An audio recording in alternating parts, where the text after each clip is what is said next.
Hi everyone, welcome to a new webinar. Today we'll talk about the big challenges that the Accenture team has encountered while setting up all the automation for the Arctic factory. Today we will talk with we'll have 4 guests.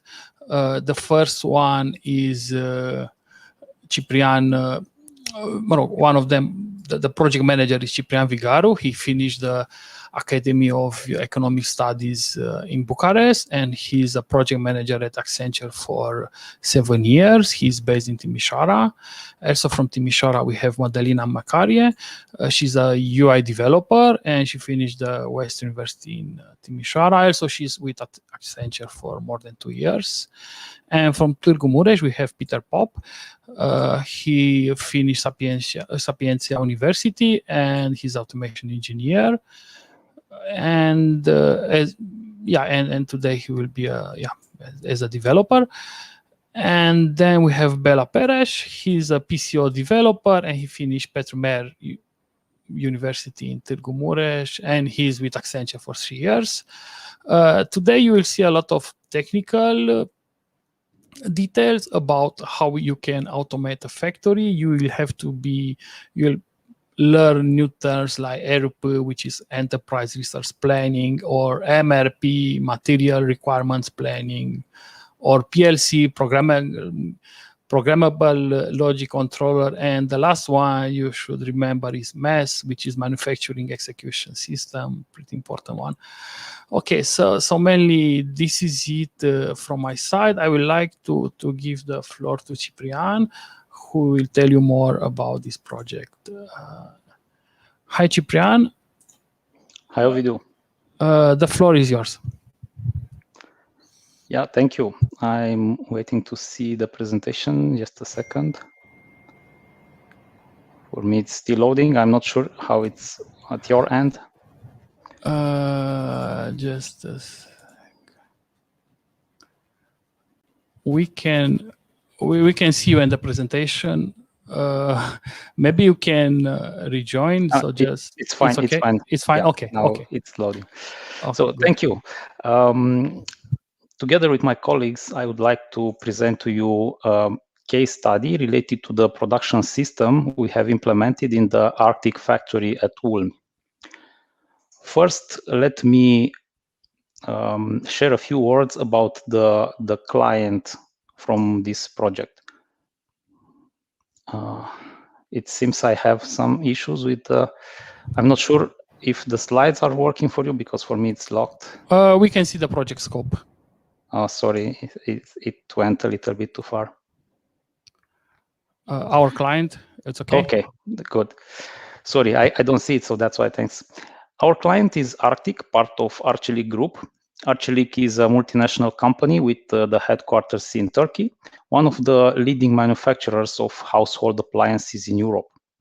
It has 23 production units and 20 research and development centers across the world, and it is active in over 100 countries.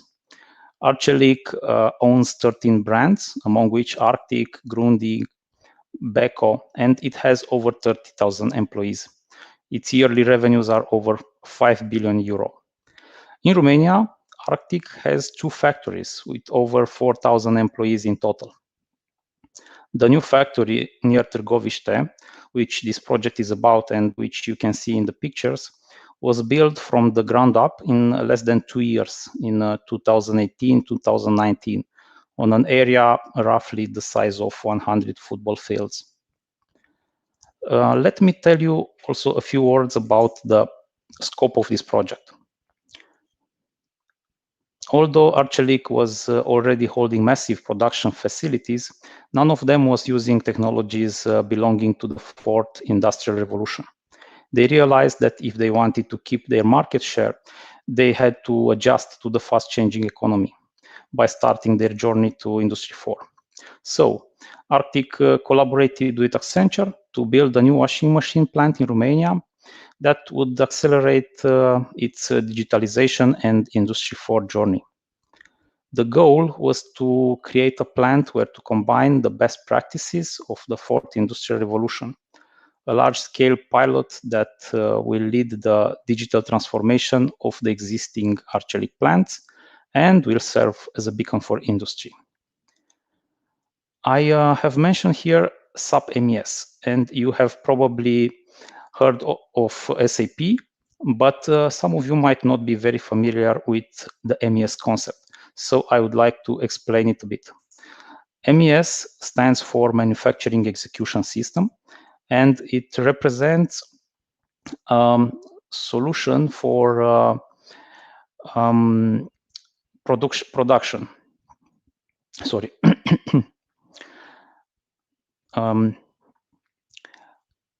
This solution has a number of features and benefits that will become more clear as we'll dive deeper into the presentation. But for an easier understanding, just try to visualize the difference between an accounting company from 50 years ago, where everything was done on paper, and a similar company from our time where almost everything is done on computers. In a similar way, a factory using an MES will have a lot of advantages over one that is not using an MES. There are many MES solutions available on the market, but our client has chosen the one created by SAP, a company that is the market leader in enterprise application software.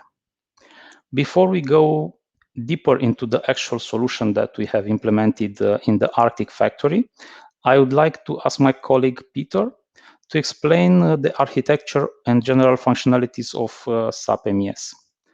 Peter, over to you. Thank you, Ciprian. Am I audible? Yeah, we can hear you. Okay. And see. Yeah. Good. Good afternoon. I'm Peter, and I'm going to present the SAP Manufacturing Solutions ME and MII components with a brief solution overview. So let's get started. SAP ME is a manufacturing system destined to manage processes and data in discrete manufacturing. Discrete manufacturing is the production of distinct components and products. So each manufactured component and product has its own identifier, which can be backtracked from the system with additional production-related information. That's what we call traceability. Let's take a look of the key features of SAP ME. First of all, SAP ME can be integrated with SAP's ERP system in order to synchronize master data, such as materials, bill of materials, production orders, etc.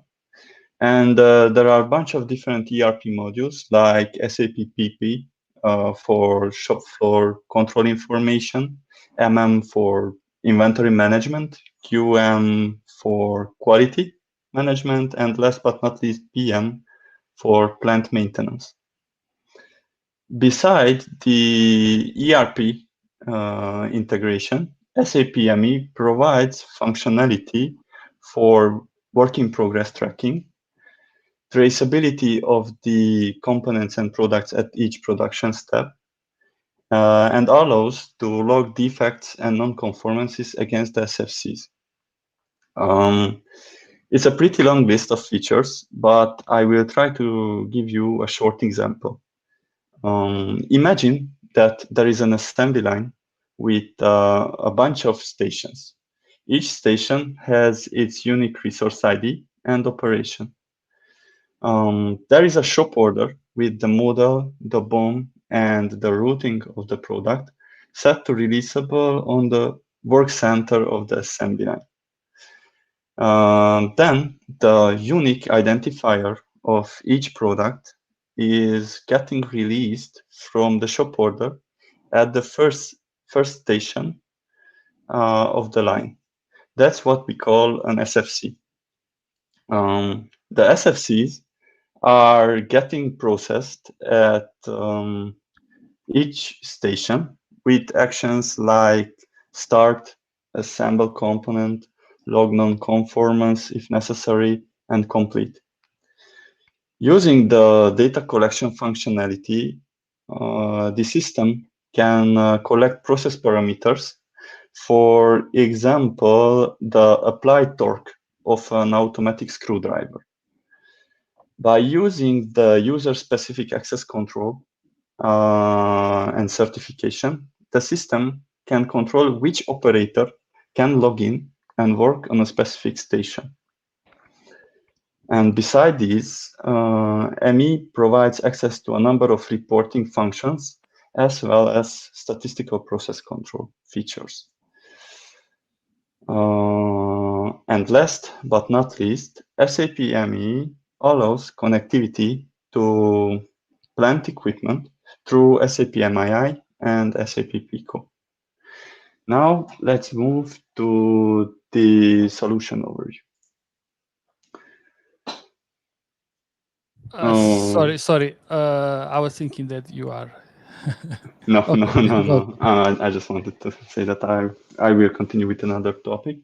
So the solution overview. So the solution consists of 4 components. The SAP manufacturing execution, which we have talked about already. What I would like to add here are the databases.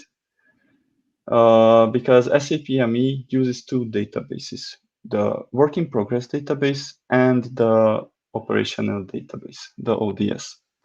I will share with you more information about these in a few minutes. From integration point of view, most SAP ME functionalities are exposed as public APIs or PAPI services, available as Java API and SOAP web services, which can be executed from SAP MII and other external applications.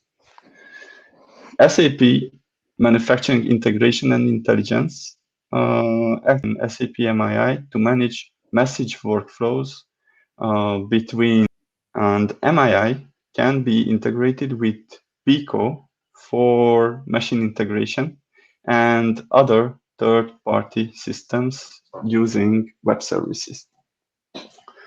Now we are going to move on to the architecture overview. Or we already have been there. Sorry, I didn't see. Unfortunately, there was a double click, I think. But on the architecture overview, SAP MII and SAP ME, these components are deployed in the same NetWeaver Java application server. Next to this Java application server, there are 2 database servers. One server is dedicated for the WIP and ODS databases, and one for the SAP ME int database. Let's summarize what are these databases responsible for. The WIP database stores all the master, transactional, and configuration data used in SAP ME. The ODS database is used to store historical data for long-term reporting purposes, which is summarized from the WIP database and populated from the WIP database by archiving and ODS transfer.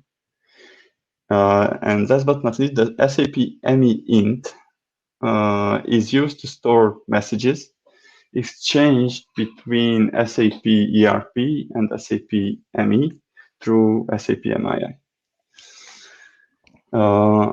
And there are Pico servers as well, because as I mentioned earlier, SAP MII and SAP Pico, using them, SAP ME can be integrated with machines and real-time shop floor automation control systems, such as SCADA, DCS, and plant data historians, in order to get real-time information about machines and processes.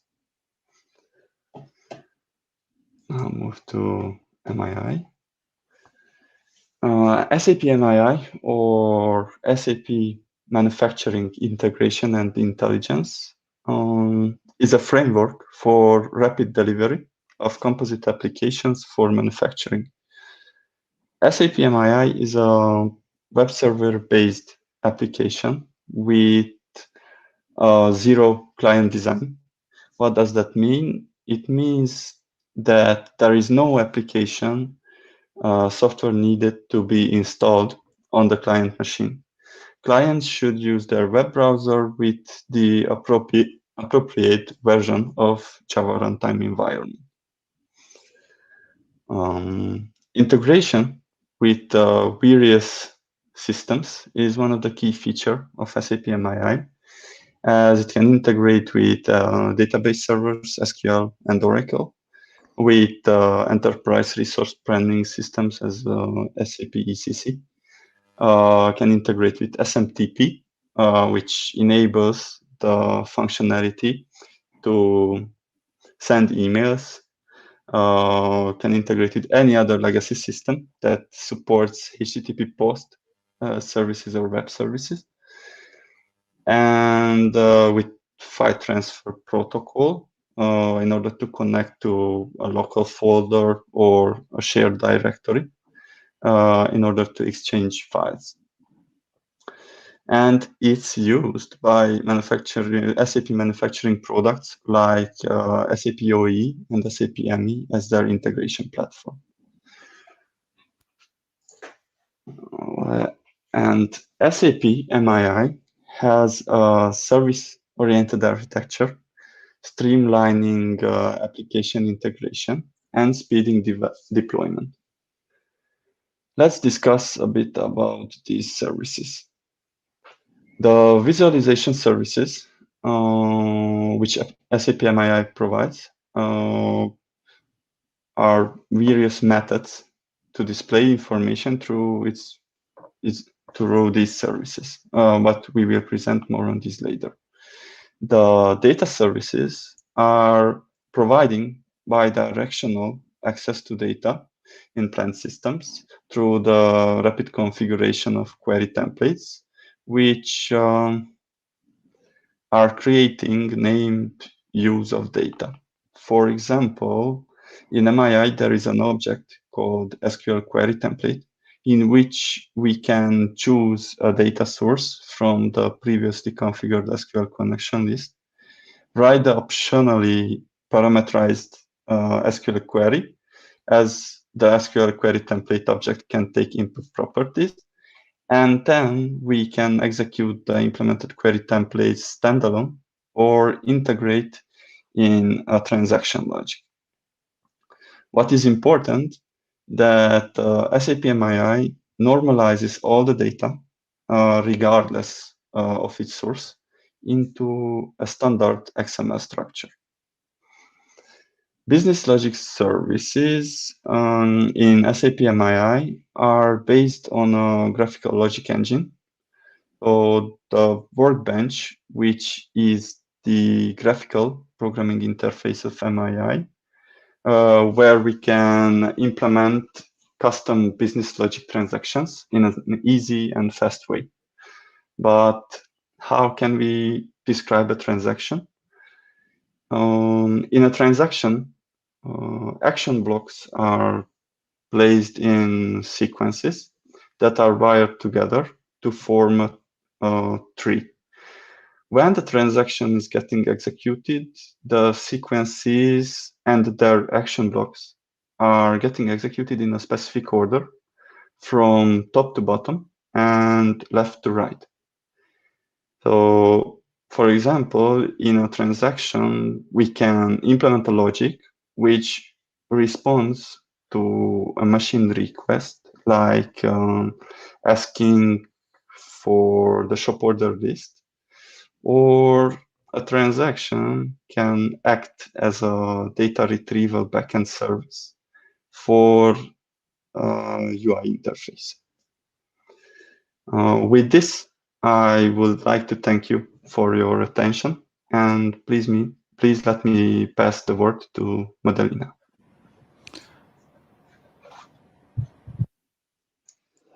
Thank you, Peter.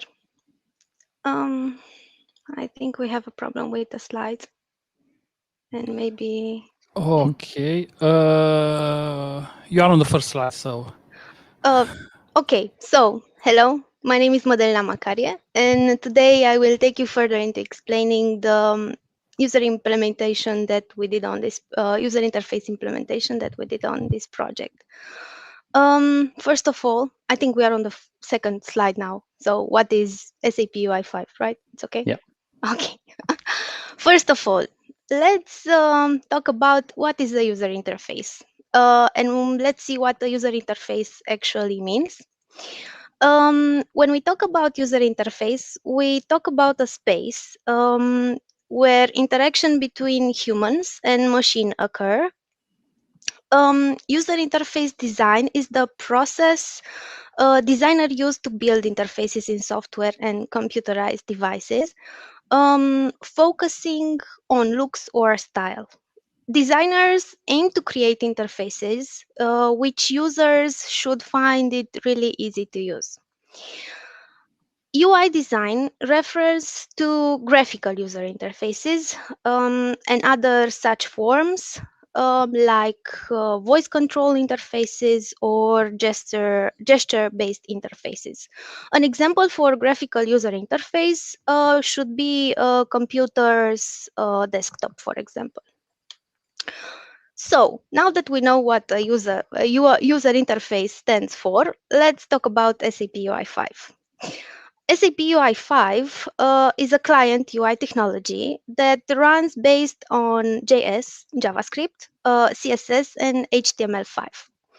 Applications made in SAP Ui5 run in browser, and depending on the device, it can run on mobile, tablet, or desktop PC.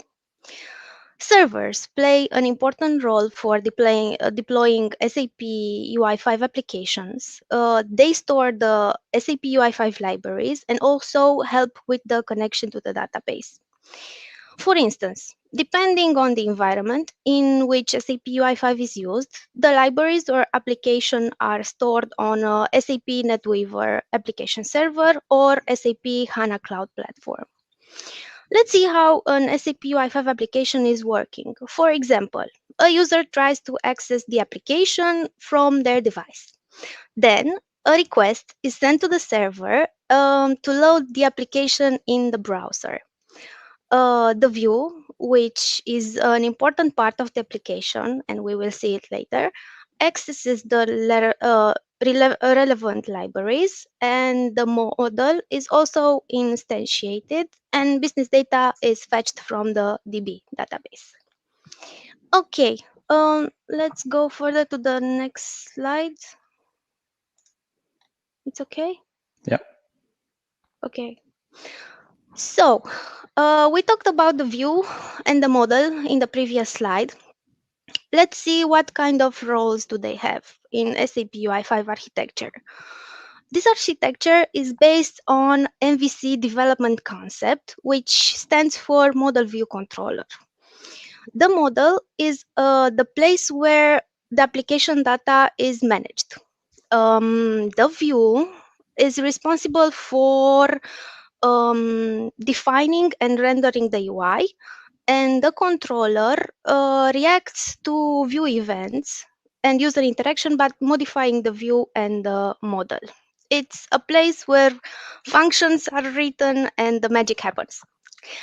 On the left side, if we can see, we have a workflow between the MVC components and how actions take place. So you can see that the controller is actually a bridge between the data from the model and the view, how the view gets the data from the model through the data binding, and how user actions access the controller logic.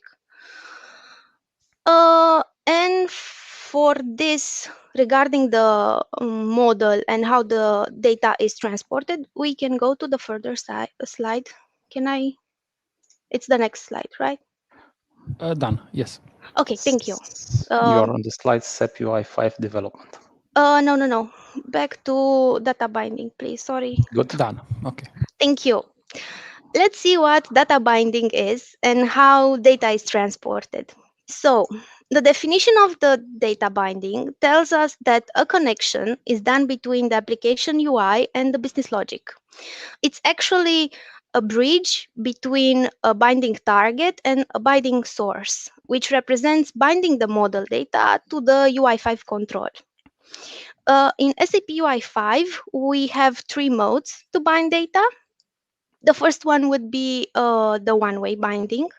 Here, the data is transported just only in one direction from the model through the binding instances to the customer, but never in the other direction. And we must specify that any change done to the model data from the front end is not affected to the model.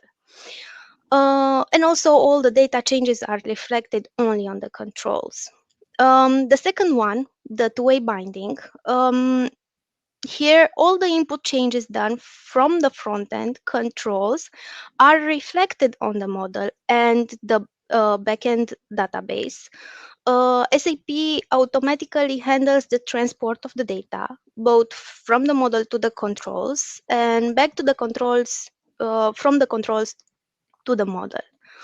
And the least one-time binding. Here, all the data will be bound from the model to the view just once. After that, the connection is no more set. Different types of models are supported in SAP UI5 application, including JSON and HTML, which are client models. And also we have OData, that is a server-side model. And the last slide video, can you? Thank you. Done. Yes. Thank you. So, some of the most important features of the SAP UI5 development would be that provides tools which facilitate the UI5 development process, such as different types of user interface controls.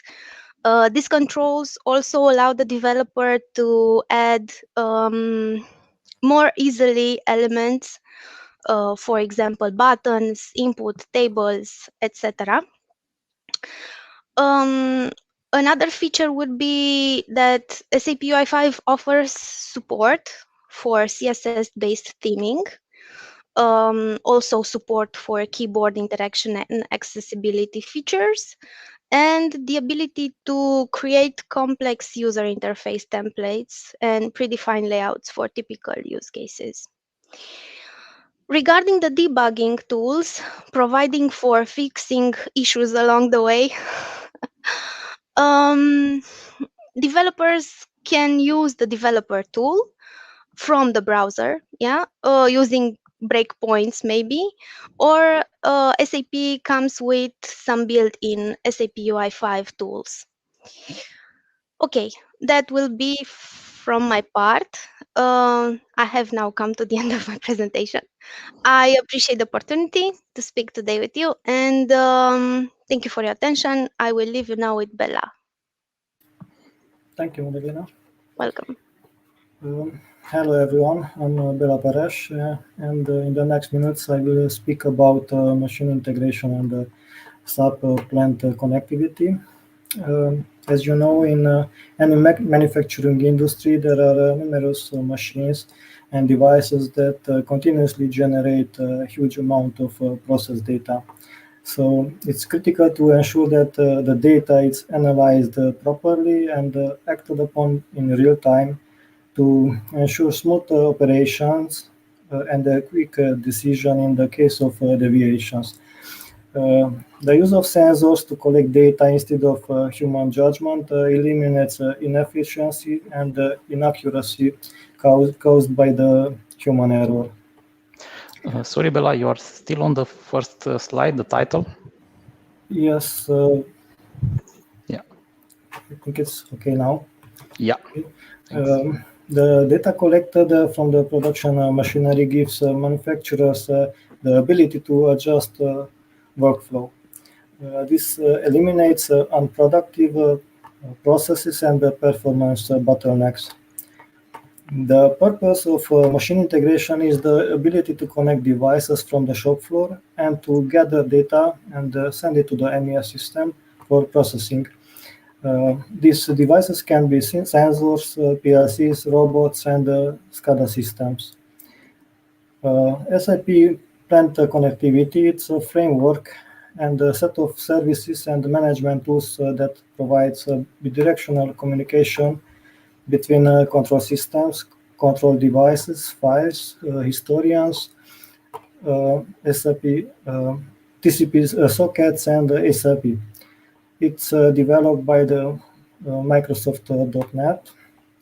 With Plant Connectivity, SAP provides a software component that enables the exchange of data between the SAP system and the industry-specific standard data sources of different manufacturers. For example, process control systems, plant historians systems, and SPC systems. In this slide, we can see the source and the destination systems supported by the PICO. And the ones highlighted with red are the source systems and destination system used in the Arct project. In this slide, we can see the PICO position in the ISA 95 hierarchy. Basically, it's positioned between the second layer and the third layer, between the process control and the MES system. In the Arct project, we had to integrate more than 250 machines and robots, driven by multiple types of PLCs, like Siemens, Beckhoff, or Mitsubishi. The machines were integrated with the standard solution from the SAP using PICO. To have the possibility to adopt this solution for Arct and to make it possible to communicate these machines with the traceability system, I had to configure a connection between all the source systems and the destination system, the MII. In the source system, the used communication protocol was the OPC UA, the TCP/IP, and the Modbus protocol for PLCs which does not support the OPC communication. In this slide, we can see that we have two kinds of communication. One of them is the notification process, and the other one is the query process. In the first picture, or from the left side picture, we can see the notification processing, how it's integrated in the process. The data flow is the following. The PLC updates the text and values which will be transmitted and publish them through the OPC UA, then sets a trigger. When the source system in the PICO receives a trigger from the PLC, it will trigger an agent to send a notification message. This notification message contains pre-configured tags from the PLC, like SFC, serial number, resource name, or all kind of parametric values. Then the message is stored in the message queue. All the notification messages are connected to a pre-configured transaction, depending on the message type. After this, the dispatcher reads the notification message and forwards it to the configured destination system, in this case the MII. This will also send to other modules like ME, ARP, or third-party applications. In the second picture, when for example, the MII needs to read, write, or to update some PLC text, it will use the text store query for this. In the left side slide, we can see the management console. The management console is the central administrative tool for setting up and monitoring the plant connectivity. In this slide, we have an example of the management console about how it look like and how it's configured. In the left side, we can see the connection and the configuration for the source systems. Below is the agent instance containing the notification messages with the configured trigger condition. And in the right side, the destination configuration. I think that's all from my side. I give the word to Ciprian. Thank you, Bela. Now that you have a better understanding of SAP MES, allow me to present you an overview of the solution we have implemented in Arctic Ulm factory. The solution can be summarized as an end-to-end digital factory implementation on SAP MES platform. There are 5 production lines integrated with over 250 machines and thousands of sensors. The graphical user interface application that are used on the tablets and dashboards have been developed by our team and customized for the client's need. As you can see on the right side, the MES is the central piece that communicates in real time with all the other systems and equipments in the factory: robots, sensors, production planning system, warehouse management, building management system, and the plant maintenance system. Now, for a better understanding, I would like to show you a short video from the factory and also give you a practical example of what is happening in the factory. As you will see in the video, some of the lines are completely automated, so the robots will perform the operations without human intervention. However, there are some workstations where human operators are performing some assembly activities. At each of these stations, there is a tablet where the operator can see in real time the current work order, the quantity he has produced so far, how many pieces he still needs to produce, and a lot of other useful information. If he needs a certain material for completing his task, he can order it with a few touches on the tablet. The order is automatically processed by the system and sent to the warehouse. The robotic arms that are serving the warehouse will automatically load the material, and it will be delivered to the operator station by one of the 2 systems: rail-guided vehicles or delivery robots that travel by reading barcodes on the factory floor. All this delivery activity will take place automatically without human intervention, and the operator will have the materials within minutes from the time he made the order. I will let you enjoy the rest of the video, and then I will continue with the presentation.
Here you can see one of the robots that is traveling to the factory, and here is the rail-guided system that delivers material.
In the end, I would like to share with you some of the recognitions this project has received.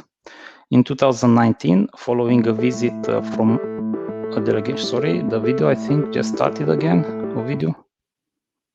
Okay, so I think it's back to the slide. So I was saying that in 2019, a visit from the delegation of the World Economic Forum came to the factory, and the Arctic Ulm factory has received the Lighthouse Network Award, recognizing it as one of the most advanced plants in the world who have adopted the Industry 4 technologies. It is the only factory actually in Romania, and in 2020 there were only 54 factories globally that have received this award. Also, the project has received the Gold Winner SAP Quality Award for the Innovation category in 2020. And Arctic Ulm is the only factory in Romania certified LEED Platinum.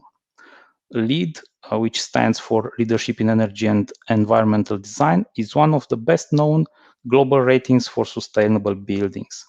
This has come as a recognition for the sustainable principles used in building this plant, as the water used in the production process is recycled and reused almost 100%, and the factory has its own photovoltaic installations that produce around 1 million kilowatt-hour per year. This concludes our presentation, so let's open the round for questions.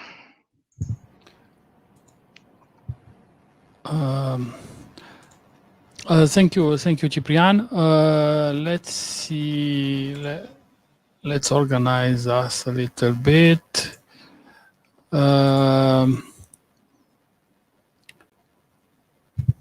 Okay. So let's bring everyone on the screen. And Peter. No.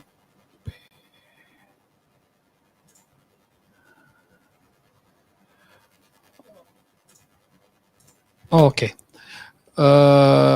We are missing Peter, Madeleine. Bella. We are missing Bella. Okay. Okay. So Bella is hidden here. Just a second.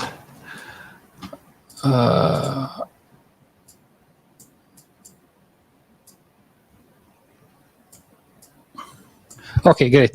So I remind our audience that they can send us questions on Facebook or on Stream Event. Even on Stream Event, they can join us live.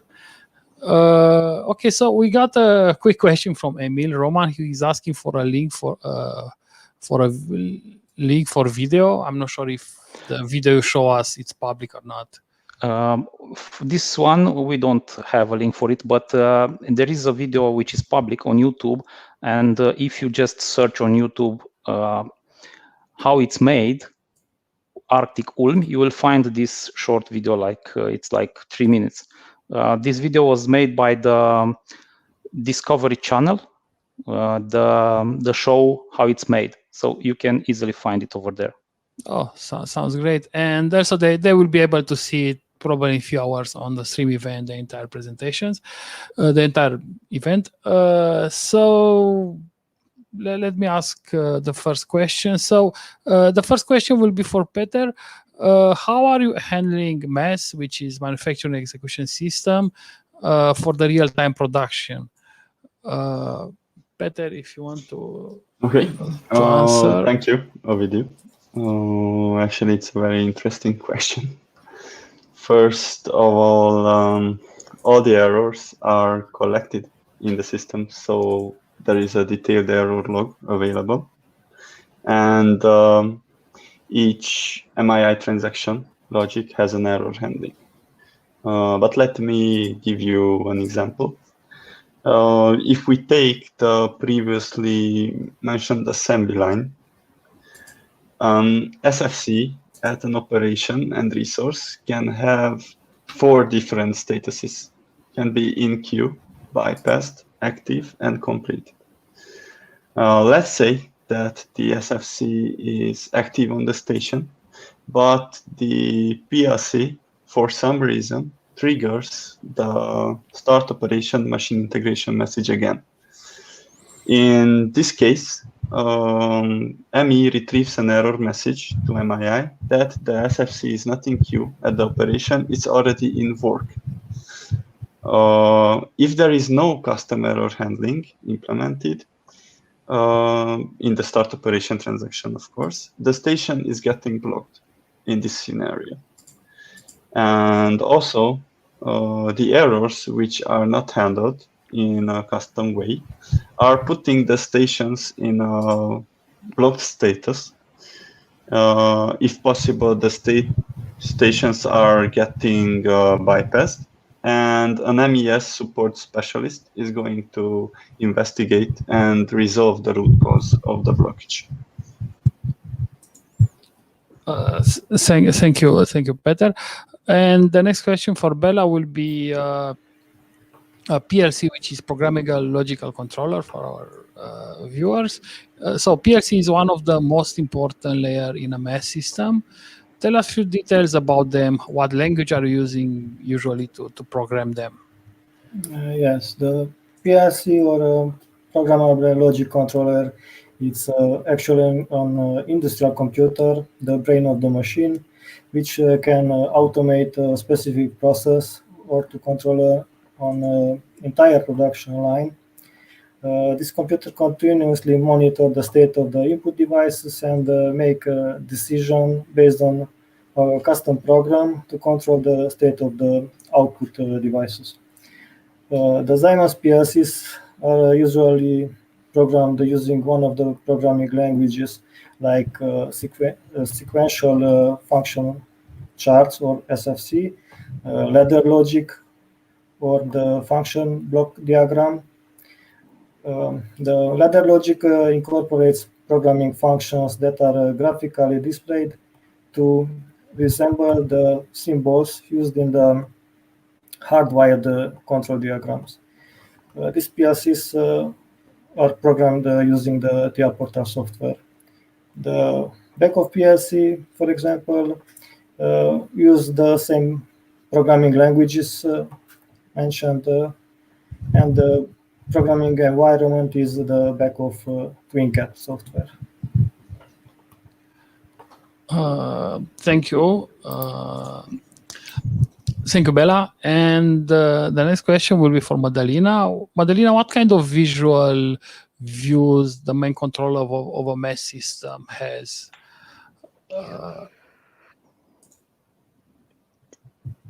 So, talking about the SAP UI5 views, we have to understand that we can have 4 types of views. Most used in traditional manner is the JavaScript view. Also, we can have views in XML or HTML or maybe JSON with using a string, a JSON format string. But to give you some examples of UI5 concepts in real scenarios, you can think about, I don't know, shopping cart app where a classic business process is of finding, ordering productions or products, a team calendar. But in our project, we have customer views for custom views used for example dashboards for production overview, dashboards for shop order maintenance, custom application used on operation line, and so on. So technically speaking, we can develop any sort of web application view depending on what we want to develop. And basically, main SAP UI5 views are used if we run already SAP in the backend. So yeah, that would be, I hope I answered your question. Yeah, that's great. Thank you very much, Madalina. And now let's switch to Ciprian. Thank you. Let's switch to Ciprian. So Ciprian, how long took you to implement this complex MES solution with 5 lines, 250 machine, which is, you know, a lot of numbers and a lot of integration, I guess, a lot of issues there, which you need to fix. Yeah. So actually, the MES implementation for this factory was done across 2018, 2019, so almost 2 years, by a team of around 20 people working for various periods within this time frame. In that period, our team had almost constant presence on site. Through rotation, some of the colleagues were always in the factory working on various stages of this implementation. Since 2020, we are providing application maintenance services to Arctic with a smaller team, actually the colleagues that are here today. Sounds great. And how do you see the future of the technology of the MES? How do you see it? First of all, having an MES brings a set of advantages that can provide a competitive edge over those who don't have an MES. So from this point of view, I think that more and more factories will want to have this advantage, so they will want an MES. So MES will grow on the market. From the point of view of how an MES will look into the future, I believe that it will evolve more and more towards the newest technologies, especially the use of cloud computing and advanced analytics. Because the amount of data that can be collected by the sensors on a production line is huge. But in order to transform the data into useful information and insights that can help decision makers, advanced analytics is required. Thank you, Ciprian, and yes, thank you, everyone. Let me see if I can. So thank you again for all the presentation. I think it's great, and you know, congratulations for the project. I think it was a huge amount of work, but now you have the benefits, and all the washing machines are created, you know, by themselves, by the robots. Okay, thank you. It was great to be here. Yeah. Let me put you some applauses if it's working. Thank you. Thank you. I hope I will see you guys next time too. And until then, take care. And yeah, thanks. See you soon. See you. Thanks. Bye. Thank you. Bye. Bye. Bye-bye. Bye.